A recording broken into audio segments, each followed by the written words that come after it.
भाइयों, अभी तक हमने रामायण का पार्ट 2 देखा था। आइए जानते हैं आगे क्या हुआ। उसके बाद रावण अपने मामा मारीच को हिरण बनाकर अपहरण की योजना बनाता है। सीता उस सुंदर स्वर्ण हिरण को देखकर उसे लाने के लिए श्री राम से जिद करती है। राम जी उस हिरण को लाने के लिए वन में चले जाते हैं। जब हिरण का भेद खुल जाता है तो राम उसका वध कर देते हैं। बहुत देर तक श्री राम नहीं लौटते तो सीता किसी अनहोनी की आशंका से लक्ष्मण को वन में श्री राम की सहायता करने के लिए भेजती है और लक्ष्मण जी एक लक्ष्मण रेखा खींचकर वन में श्री राम को ढूंढने चले जाते हैं। लक्ष्मण जी के जाने के बाद रावण सन्यासी का वेश धारण करके सीता से भिक्षा मांगता है और कहता है कि इस रेखा के पार आकर ही भिक्षा दे, तभी ग्रहण करूंगा। माता सीता यह गलती कर देती है और तब रावण अपने असली रूप में आकर अपहरण करके सीता को विमान में बिठाकर ले जाता है। रावण जब विमान से माता सीता का अपहरण करके ले जा रहा होता है तब रास्ते में गिद्धराज जटायु उसे रोकने का प्रयास करते हैं और उसी प्रयास में रावण जटायु का वध कर देता है। जटायु का अंतिम संस्कार करने के बाद श्री राम और लक्ष्मण सीता की खोज में निकल पड़ते हैं। खोजते हुए वे सबरी के आश्रम पहुंच जाते हैं। उसके बाद उनका हनुमान जी और सुग्रीव जी से मिलन होता है। सुग्रीव जी अपनी अवस्था श्री राम को सुनाते हैं।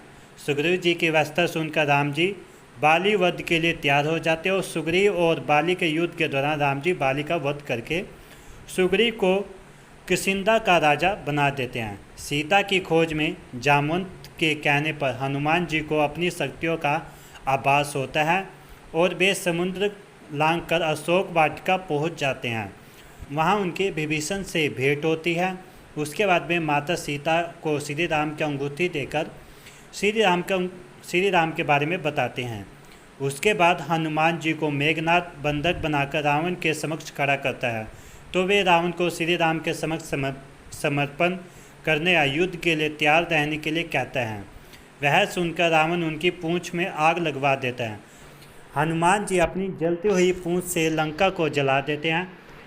लंका दहन के बाद हनुमान जी विभीषण की मुलाकात श्री राम से कराते हैं और तब नल और नील की योजना से समुद्र पर सेतु का निर्माण किया जाने लगता है।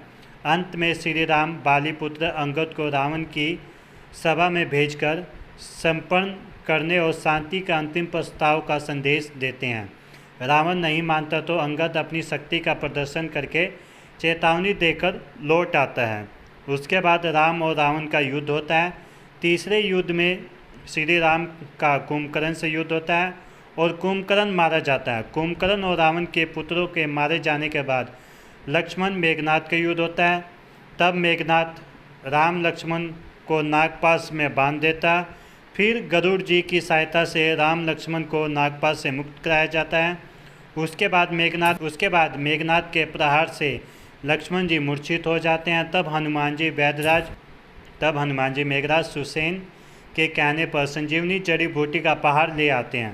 संजीवनी बूटी से लक्ष्मण जी को जब होश आ जाता है फिर से उनका मेघनाथ के साथ युद्ध होता है और अंत में वे मेघनाथ का वध कर देते हैं। उसके बाद राम और रावण का भयंकर युद्ध होता है। विभीषण के बताने पर श्री राम नाभि में तीर छोड़ते हैं और तब रावण का वध करने के बाद प्रभु श्री राम अपनी पत्नी सीता और भाई लक्ष्मण के साथ पुष्पक विमान में बैठकर अयोध्या लौट आते हैं। अयोध्या में प्रभु श्री राम लक्ष्मण और माता सीता का भव्य स्वागत होता है और बाद में उनका राज्याभिषेक होता है। राज्याभिषेक में हनुमान जी, सुग्रीव, जामवंत, अंगद सहित वानर सेना कई लोग शामिल होते हैं। जय श्री राम।